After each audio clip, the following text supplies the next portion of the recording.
You know, last week that's the whole reason why the episode ain't go through because they were like, "Hey,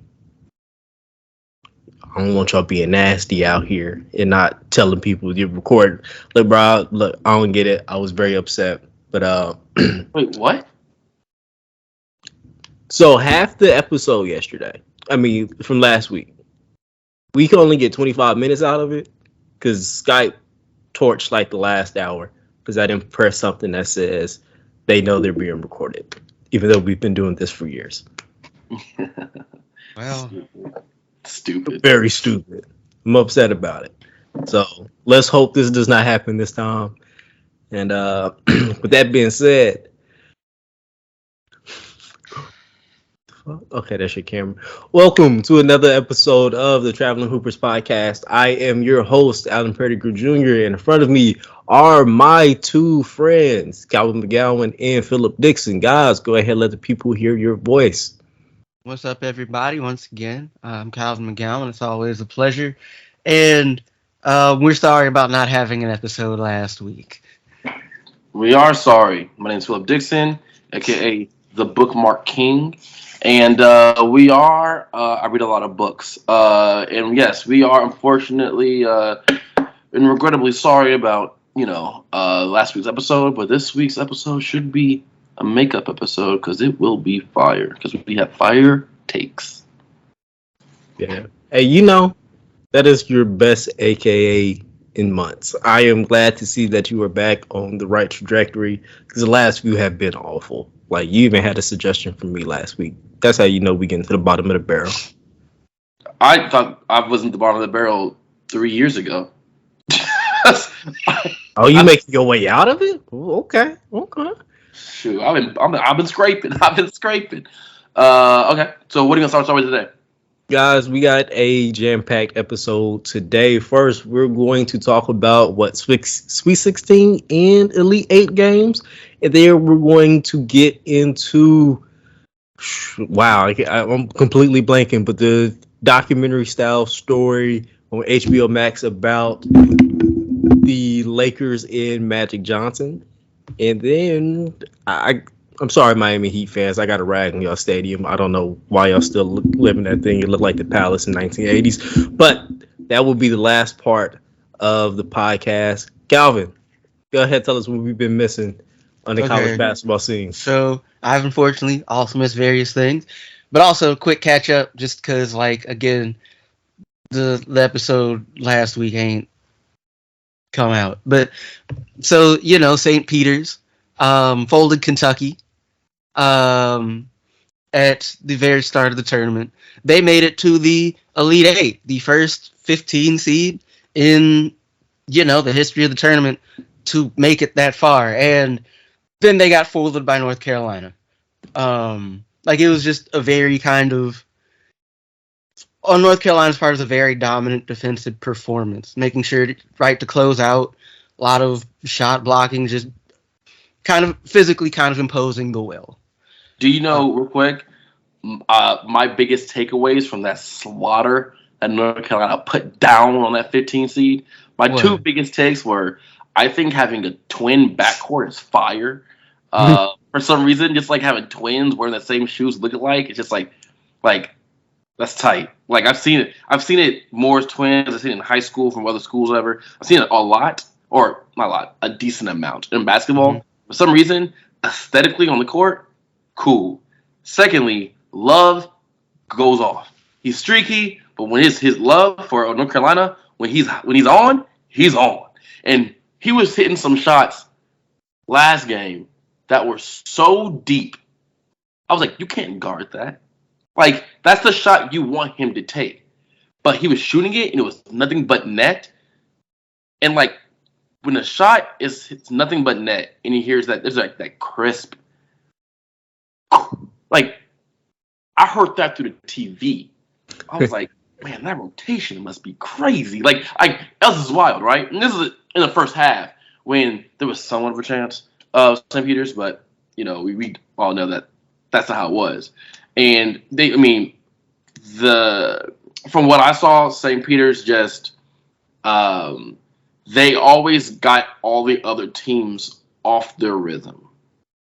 North Carolina said, sure, we just won't shoot that many jump shots. We'll shoot jump shots and we'll hit the jump shots we want, but we're getting those jump shots because we're shoving it down your throat at the rim. Because they could not out rebound North Carolina. Point blank, period. So I kind of like, cool, St. Peter's, you made it. I appreciate mid-major Division Ones being able to have some kind of shine, but North Carolina at the end of the day was North Carolina, and I appreciate a good stomping out too. Of like, do you know who we are? I also appreciate a good one of those too. So, let's see what else. What I caught. I think I caught at least some of both of the Duke games. Right, Duke played Texas Tech. They also played Arkansas. The Arkansas game seemed a little. I'm trying to remember. I think it seemed a little more one-sided. They were both. I mean, they're both, very defensive teams. Arkansas, I want to think couldn't buy a 3. Hold up.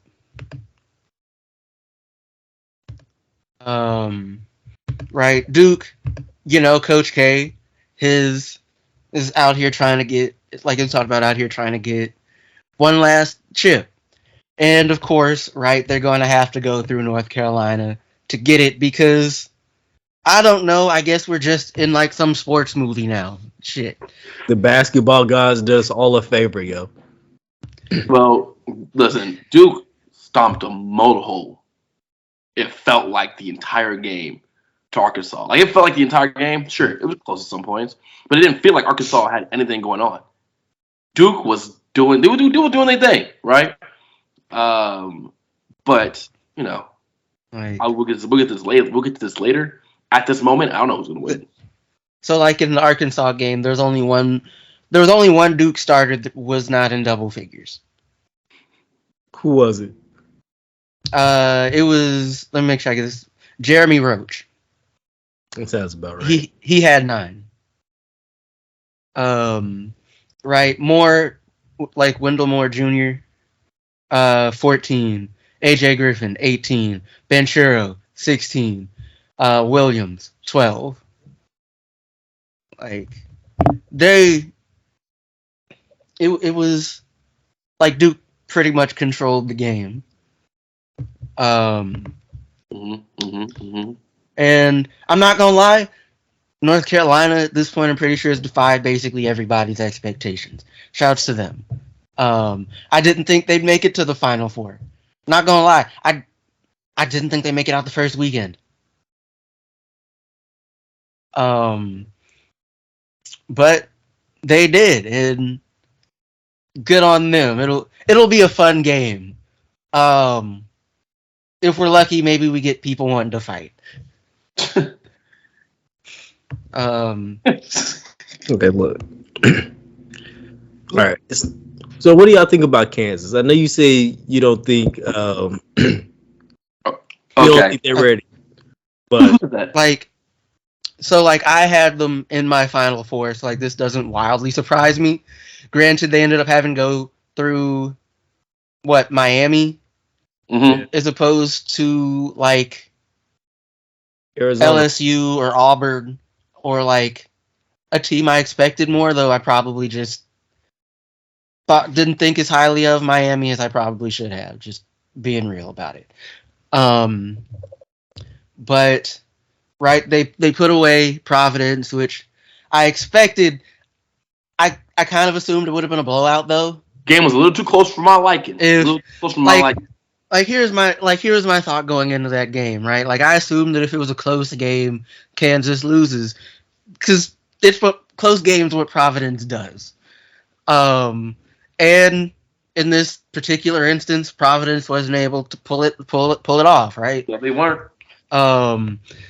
And it makes some sense because Kansas has generally been regarded as the better team, regardless of whether you think Providence has been lucky to this point or not. And I don't really, at least not to the degree that other people would think, that like Kansas is the better team and the better team won. Yeah, right? they did.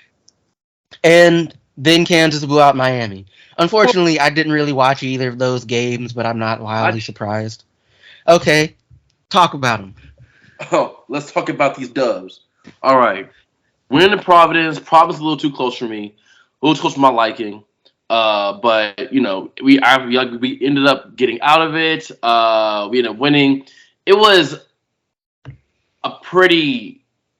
It was a good game in terms of just like the investment you had in it the entire time. Honestly, I watched it out. I was surrounded by a lot of people, and for a little bit of the game, we were like shook, like, oh man, what's gonna happen?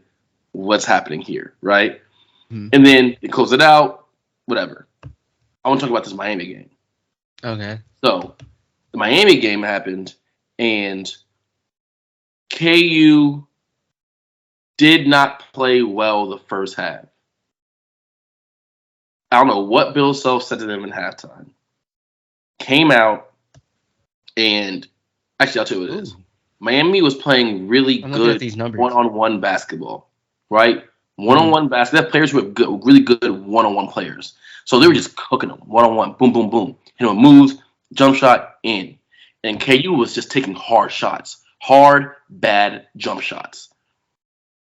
Halftime, Bill Self, rah, rah, rah, comes back out. They feed it into the big man for KU. The first 5 minutes, maybe. The first 5 minutes. It might have been a little less than that. And he was making shots I ain't seen him make all year. I'm not going to front, right? Mm-hmm. He made shots I ain't seen him make them all year.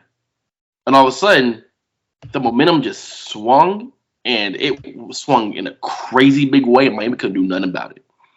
The only reason KU beat Providence is because of Remy Martin, right? Mm-hmm. He is the reason they won. This second game, I would say it's more of a team effort, right? A team effort understanding that they are bigger than Miami. Mm-hmm. So let's force it inside the second half. And it really felt like, I can't remember the score of halftime, but it was close. The score at halftime was 35-29 Miami. 35-29. And then very quickly, that was a wrap. And that second half of basketball was the best I had seen KU play all year, right? Because it wasn't just like you're hitting and making buckets. You are making the right plays to get the best shots in terms of IQ level, right? Once again, Miami, they had one big, tall, lanky white dude who wanted to shoot threes the entire time, right? That's his game. He was a senior, whatever, right? But outside of him, they weren't big. He wasn't even big. He was just tall, right? If you know basketball, you know the difference. And they went inside and cooked. Layup. And what happens when you go inside? All of a sudden, what opens up? The outside, right? Mm-hmm. So what North Carolina did in the first half is what KU did in the second half, strategy-wise. Right. Perfect. Elite Four. We're going to the Final Four, excuse me. Here we at. And at this moment, Final Four, I don't know who's going to win because it's mad even. Like in terms of just, except KU's going to the championship because Villanova only plays 6 players. Their second best player tours Achilles. And that's rough. And if you only play 6 players and that second best player, and to most people's estimation, the second best player on your team towards Achilles, I'm going to go with KU. I have to go with KU, right? Mm-hmm. So that's also going to be a thing. KU has more bodies, is more healthy right now. KU is going to the championship. This North Carolina Duke thing, North Carolina won last time, but Duke has like the most pressure I've ever seen of any Duke team because of Coach K's like last game. So can that get them to, go to the next level? But also, what I saw from North Carolina's last game was ridiculous, right? They made a 15 seed look like a 15 seed who didn't look like a 15 seed the entire time. But they did that because of a mentality, right? An IQ and understanding of what they need to do in the game, and they executed it. Can they execute? Can they make the same executions they did the last time they beat Duke in this upcoming game? I don't know. I can't call that one. I hope North Carolina wins though, because that means Coach K is gone. Good riddance. And then you have two Roy Williams teams up top. So I'll be happy about that. Hey, on random question before, because I'm gonna touch on the women's side right quick. But before I do, random thought. Okay, hypothetically, Coach K wins this last NCAA title. Mm-hmm. How long before the 30 for 30 comes out? Next week. Exactly. The 30 for 30 coming out the minute he walk off. If Coach K wins this title, he will have a movie deal, a documentary deal, a TV deal. He'll have anything he wants. He'll book deals. He'll make a Disney movie. Like, you ever seen Remember Titans? Mm-hmm. They'll have a Duke version of that, right? Just so inspirational, Rudy, any inspirational sports movie you can think. This is it. Okay. I don't know what his deal gonna be, but it's gonna be a big check for him and his great grandkids. All right. So now to switch sides right quick, touch on the women, who I watched a little bit more of. Right, South Carolina is in their umpteenth Final Four under Don Staley, which would surprise basically nobody at this point. Right, they managed to get by North Carolina. They stomped on Creighton. Yeah. Kind of felt bad for him after a second. It was just a very one-sided game. Right, Stanford got past Maryland. They managed to get past Texas, who played very, very tough defense. Made it. Great game last night. Oh yeah, it was great. But Texas's bigs in particular got into foul trouble early. I think there was one girl who had 3 before I want to think before the first quarter was over. It was like that. It was a fairly physical game. Right, and it was solidly officiated, but Texas had 2 big problems, right? That I think ultimately kept them from winning. One, they weren't hitting threes. At least most of the game. And 2, they weren't hitting free throws. Let me put it, the final score is 59-50, right? 59-50 Stanford. Texas went 11 for 20 from the free throw line. They hit their free throws. It's a different game, right? But on, Stanford didn't actually, I'm looking at the numbers, didn't actually take that many threes. Didn't really hit any. Lexi Hall had a really good game. She put up 20, going 7 of 14, 2 of 4 from deep. Haley Jones had a double-double, 18 and 12, right, with 4 assists and 2 blocks. Masterful. At one point, It was masterful. Yes, and at one point, Brink was blocking everything. Just send it back, or it's just she was just already there. It's just yeah. Just erasing shots. I'm really surprised there's not more first round pick buzz for Cameron Brink. I don't know I think she might have another year of eligibility left, but 6'4", you can shoot, you can protect the rim a bit too, and you rebound. So that's the complete package. Yeah. But we'll see, right? There's still more tournament. And I don't know, you just kind of have to go looking for WNBA stuff more. Right on the other side, North Carolina State was able to get Notre Dame, right? A Notre Dame team that managed to beat UMass and then stomp on Oklahoma in a wildly lopsided game that it makes you question why Oklahoma was a 4 seed.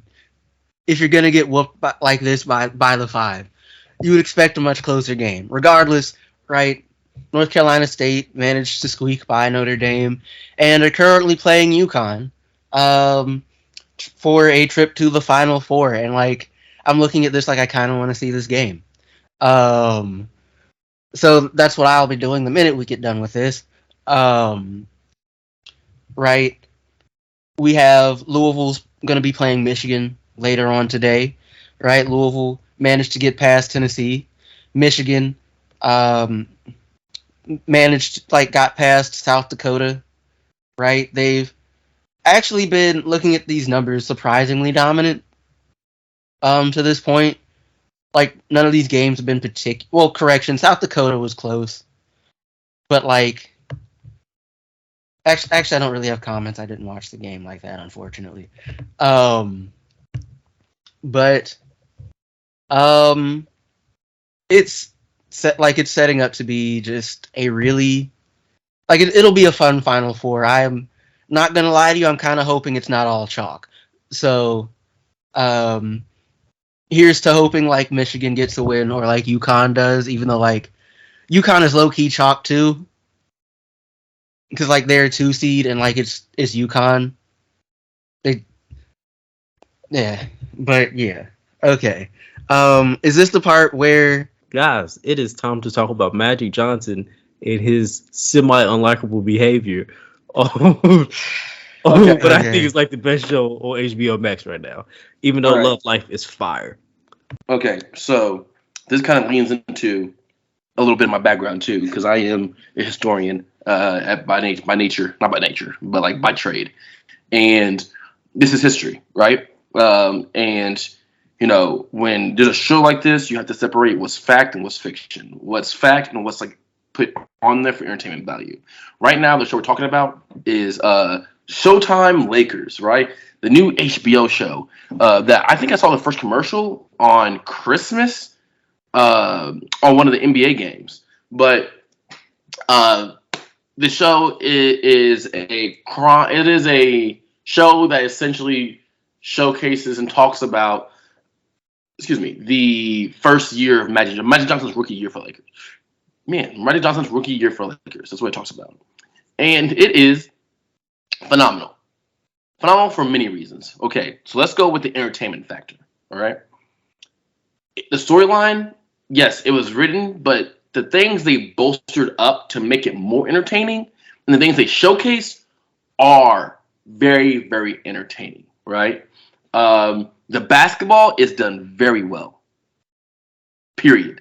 They so far we've only seen them practice, but they're like the shots and the angles. Everybody saw that one little clip from Bel Air when the dude windmilled. It looked like he windmilled at all. Have you seen that one? Look it up. It's a clip of the windmill that Will did from Bel Air, and it looks crazy because the ball starts off in one spot, and then like the ball's going up here, and then they do a cut, and all of a sudden he's going back the other way in the air. It's like that's not how basketball works. That's not how gravity works. That's not how momentum works. Whatever. It looks bad. But then this show has none of that. Like, this show has none of that. They were throwing up mad alley-oops this past episode, and it looked really, really good, right? But not that. So those are two entertaining factors. So the two things they bolstered up, entertainment. What people have to realize in terms of the facts is this.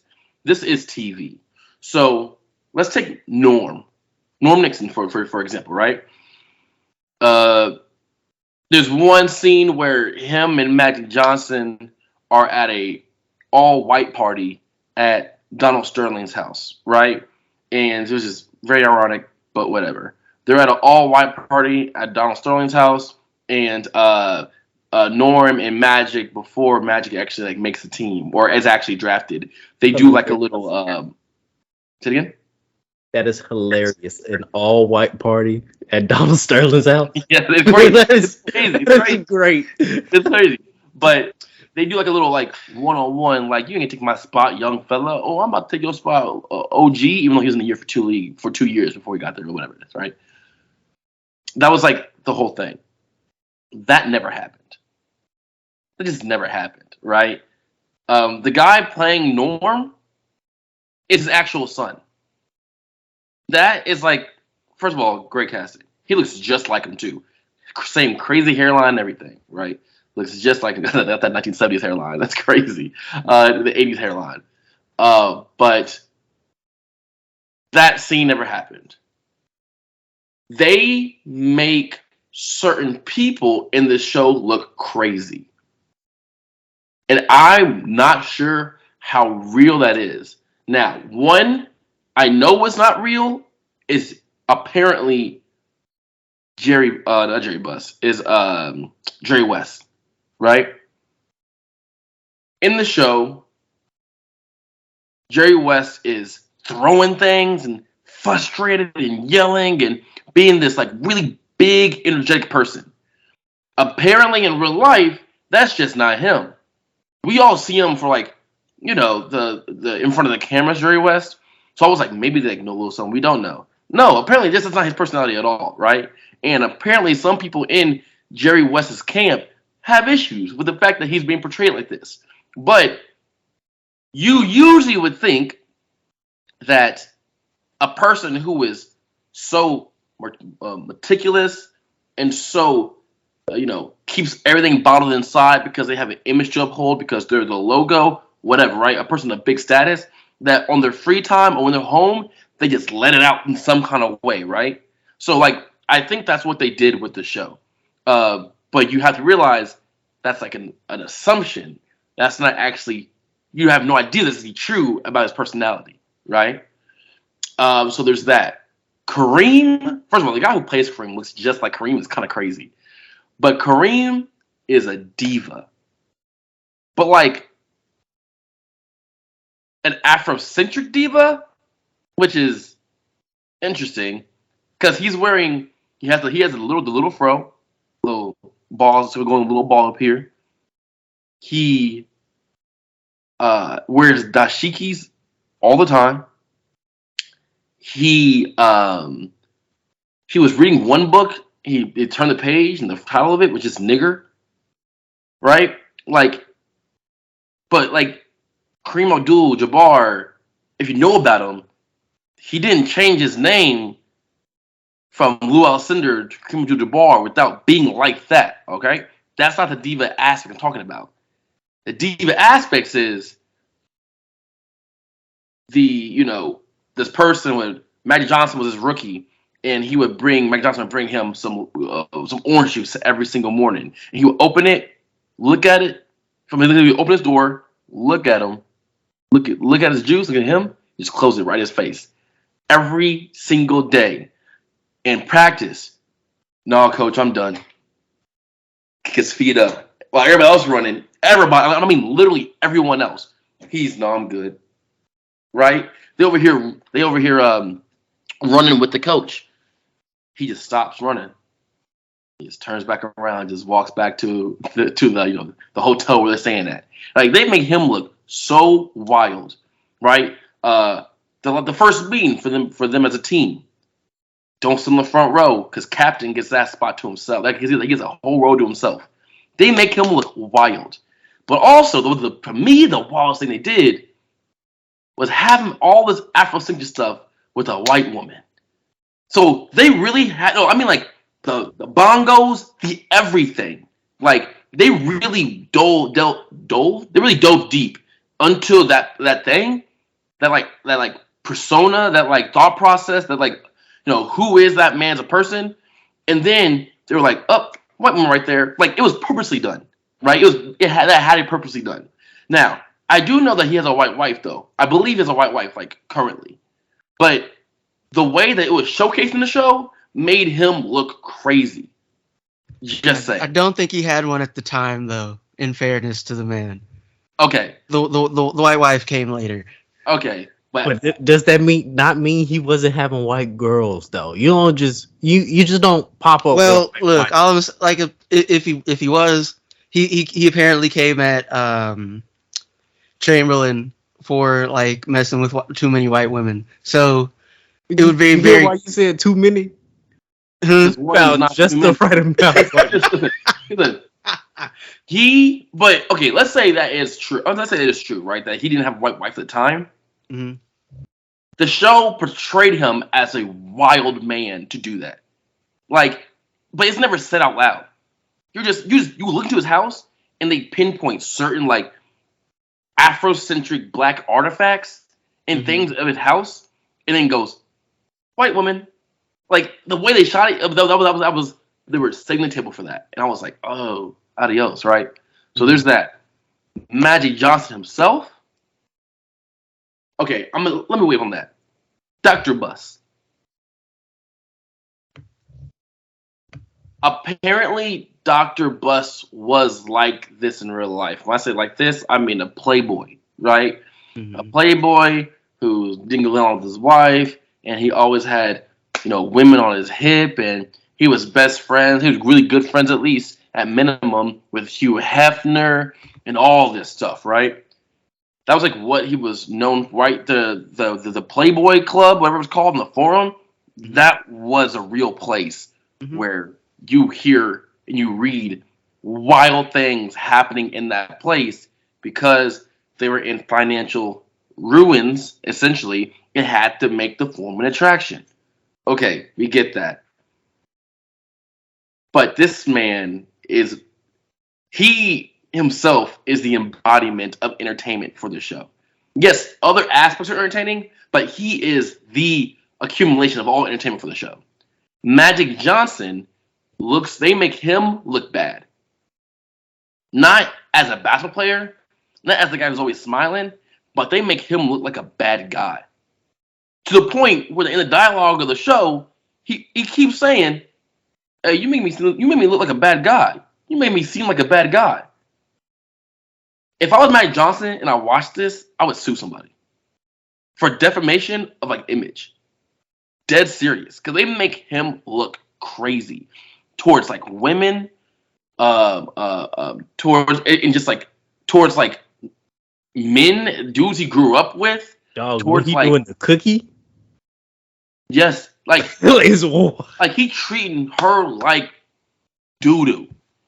And he over here he's stealing her. He's trying to steal girls from dudes back home, and he Hollywood now. Like they make him look bad as like a person. And we only know Meg Johnson as like the smiling good guy who tweets like the obvious. We only know him as that, right? Basketball player, just like, oh, he's a smile that's infectious for the room. That's everybody here was born in the 90s. That's all we know of him. This show makes you go, I can see how Magic Johnson's like would come off to people in a bad way. But I don't know if that's bolstered or not. Because I can see that might be the case.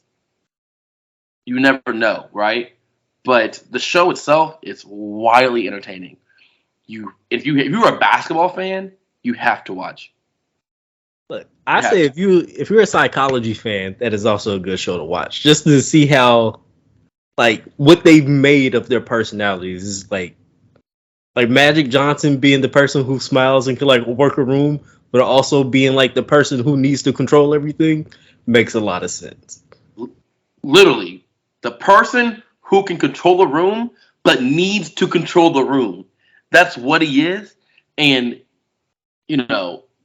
seeing a portrayal of that from essentially college to like his NBA, it's kind of nutty to see. But the show overall is fantastic. Like I was thinking about this yesterday when I was watching it. This might be one of my favorite. Like HBO is just really good at making TV, right? The Wire, Game of Thrones up until the last season, The Sopranos, right? They're just good. They just know what good TV is. And this fall, by the end, this is going to fall in line with all those other shows, in my mind. But once again, if you're a basketball fan, you should watch it. If you're not a basketball fan, you will find something entertaining about it because it's less about basketball and more about personalities. Yeah, it's some really good stuff. Now we got to translate to some not so really good stuff. So guys, I went to Miami this past week, and I'm in a new place. I gotta go to their stadium. I gotta go see the game. Plus, the Nets were in town, so I'm super excited to go see my man Kyrie, who stood on his own 2 feet, still got his way. I appreciate it. Uh, Kevin Durant was there, and Granted, I'm gonna really quick interject. If you say on your 2 feet about a virus, and then people take vaccinations, and then eventually herd immunity and things like that start to take effect, then like I I guess. don't think we ever reached herd immunity, but that's a separate thing. But like we haven't reached it, but just like people are taking the vaccinations, and people are doing the enough people are doing the right things, right, the correct Right. thing. Hmm. Uh, People will call, but like people on the other side will call him brave. But I just think he's just hard headed. But continue. okay, I'm not going with brave nor hard headed. I am going with entertainment, and we should probably not pay attention to the person who just is good at basketball. Like I'm pretty sure he's a great person in other aspects, but public health and sports probably don't mix that well. Anyway, this Miami Heat game was really bad from like the jump, and like it was a weird level of bad for both teams. Like Miami just couldn't get their offense together. They couldn't stop KD. Shit, they couldn't stop Drummond, which is a weird sentence to say. Um, but the worst experience of it all. I'm gonna preface it by saying this: I'm poor, right? So I got the nosebleed seats, so we see everything. We watch the X's and O's. Me and my girlfriend, we're watching everything. We basketball nerds, so we like to see everybody move around and whatnot. I've never been more uncomfortable at an arena in my entire life, and I was a season ticket holder for Mavs, so maybe I'm just a little bit spoiled by like Like Mark Dallas. Cuban. Look, he know how to show a brother a good time. That's what they do. They schmooze you. And I was in the nosebleeds there too, but I had leg room.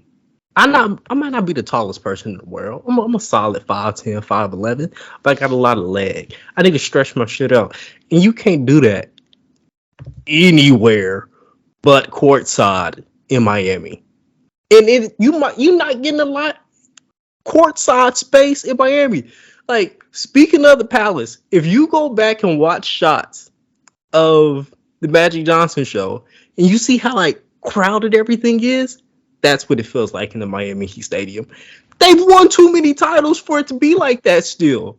Like, what is the hold up where they look, you can't add more space to the arena, but you gotta do something. Like take So, some so are you seats out. saying that I should stop blaming Miami fans for being the worst fans in basketball, and I should be like, okay, I get why you're so late to every single game because you want to spend less time in those seats. Because I Um, remember like I remember like in the finals and all kind of stuff, and like they were really good. That like everybody wore the all white shirts and all that kind of stuff, but like they would show up in like second quarter, like it was empty for a long time, even when they were like winning. And I was like, oh, you guys are the worst. Like, because I'm used to OKC, right? OKC, they're there yeah. before tip off, and they're there till the very, very, very, very end. And I'm used to that kind of stuff, right? I'm used to seeing like good, true fandom. By Miami, I'm like, oh, y'all bougie. You know what I mean? So should I stop blaming them and just blame the seed? So I think you should blame both of them. In all honesty, nobody does not deserve blame in this situation. Uh, but they do have a perfect excuse. They did, like during the game, they'll have like small breaks where they like do some fan activity stuff. Uh, So they gave a quiz for a person to get like $100 per person they get correct that's played for the Heat. The Miami Heat been around what 70s, 80s, probably a little bit farther than that. yeah. Uh, I want you to try like real hard past 2000. Let's say 2000. Name a prominent Miami Heat player. Pass who? Past 2000. Like before, Wait. after, I mean, when Before Oh, 2000. before. Alonzo Mourning, Keep going. What's Buddy's Jay name? Will, Before 2000. Alonzo Mourning. Gary Payton. Wait. That was after 2000. I don't know. Exactly. Are they an expansion team? I believe they are an expansion team. So they put 30 seconds on the clock for Buddy, right? They show Jay Will and he like, ooh, I'm not sure. And I'm like, come on, dog, white chocolate. That's easy. They show damn. I think they show Eddie Jones like third. And when I tell you the entire crowd is silent, like nobody knows the answer. Like the only reason why I remember that is Eddie Jones is because I looked at like a picture of Kobe sitting next to Eddie Jones when he was playing for the Lakers. I was like, oh, that's who that is. They do not have like any history up until like Dwayne Wade gets there. So like I am not upset that they don't have a good stadium because their success is new and it's also like rented, if that makes sense. Like the city itself, or the Dwayne Wade, or like I'm not Dwayne Wade, but like the Heat. The Heat. Yeah, like their team success. Think of every time that they have like won a championship. They rented the years of Shaq. They just so happened had to have young Dwayne Wade. Dwayne Wade gets hurt, and there's like almost like 5 years where Miami is just eh. And in that 5 year span, two of them were just like awful, like top of the lottery awful. Mm-hmm. So their success is so new where I cannot blame them for having an awful fan experience at their arena. I guess you can give them an excuse like that, but like y'all won championships in that time. So no, listen. This is coming from. I live in a city, Kansas City, that has the Royals baseball team, and that has the Kansas City Chiefs football team. The Royals in my lifetime have won 2 championships, one in 2016 and one in 1985. The Chiefs have won 2 Super Bowls, one in 2020, and then one 50 years earlier. You guys won 2 in a 5-year time span. Be happy. Look, 3 and a team. Be happy. But the thing is, Miami wants to be New York. Ding, ding. That's the second. Well, I mean, I wouldn't want to be New York. But Miami wants to, in terms of just like city notoriety. They want to be Okay. They want to be LA. They want to be big time. And they don't got that. Because a lot of those cities, people live. And in Miami, people vacation. So it's not the same. It's not the same, but they want to be like those other places. And their fan base is fickle because they're fickle people down there. I think it's a lot of bandwagon fans or people who got in right as the whole Big 3 thing occurred, right? I know people got in for that, but they won a championship in 06, right? It's 06, right? They won a championship in 06 with Shaq and Dwayne Wade. Mm-hmm. They did Dwayne Wade for a long time. Dwayne Wade was nice out there for a long time. Mm-hmm. But they got bandwagon fans.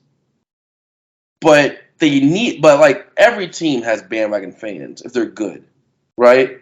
Okay. There's a lot of bandwagon New England fans, a lot of bandwagon Lakers fans, and people follow LeBron. Like, there's not even just team bandwagon people. There are people who bandwagon for like a player, right? Right. But you still usually have a core fan base that is like energetic about something. And Miami, you look at all their sports. Heat, Dolphins, Marlins. They're not good. They're not a good fan base for none of them. I think they also got a soccer team recently, but I They're couldn't not tell you good anything about fans, that. but soccer might be different because of the Latino fan base. Soccer might be different because of the Latino fan base they have in like the area of Southern California, or Southern Florida, excuse me. But the other ones, every single fan base they have. Do you know one? You guys, this might be different because I don't know one Dolphin fan. You guys in school. Actually, I do know one. I do know one. Yeah. But I was like, you in school for it? I don't know one. We know, out of all the people I know in Florida, I know, and this is probably cheating a little bit because of Brady. I know more Buccaneers fans than I know Miami Dolphins fans. I know literally, Dog. I know 2 Miami Dolphins fans. I know more in Florida. I know more fans of outside Miami sports than Miami sports. Mm-hmm. Right? It doesn't matter if it's Orlando. Doesn't matter if it's Jacksonville. Doesn't matter. All these things are. I know fans of those places. Miami's fan base for all the sports, but more specifically for basketball, are the worst. But I do think it goes back to the fact that that's a traveling city. It's not a destination city. And that brings me to example number 2. It is Miami. As much as we talk about their basketball culture and they might have it as a team, that entire area, that is not the culture. When you go to New York, it is on most people's list to go to the Garden. If you go to LA, one part about going to LA is the Lakers. When you go to Miami, the Heat are like number 32 on your list of things you're trying to do while you in Miami. Listen, when your city is essentially, or when the popularity of your city is based off cocaine money, sports are the last thing sports are the last things to be attractive. Unless your players are on cocaine. Well, because I'm pretty sure plenty of Lakers have done cocaine at some point. And Lakers nice. have, right? But Miami is notably a drug financed place. That's like a notable thing about that city. And when that happens, a city tends to lean on things that are beneficial to drug intake, partying and that kind of stuff, right? Clubs and going out and all kind of that's what Miami is. Because what is some of the most regulated things in the United States? Sports, right? The further back you go, okay. Nowadays, people getting tested, and there's commissions and all kind of stuff. They don't get into that stuff. So the city doesn't care about the Heat. The city cares about what brings in money to the city, and that is what? The party scene. So if you want to go to party in Miami, I've never been, but I know plenty of people who have. You're gonna have a great time because, as Alan said, that isn't the 30-second reason you're going to Miami. That's reason 1, 2, 3, 4, 5, 6, 7, 8, 9. You know what I mean? So I just hate Miami. I think. I never thought about it. I never. But I think I have too many opinions about Miami. But you can tell that's a super Midwest ass boy. Like you're a very Midwest old person. Like Miami is. I'm in my. Why you say Midwest? Why you say Midwest? Look, you already talked about how you're not feeling the big cities. I hate people though.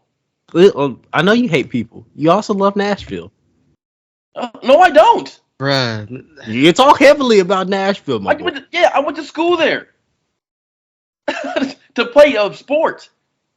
I guess the better question is, where do you like? My favorite. Okay, so am I visiting or living?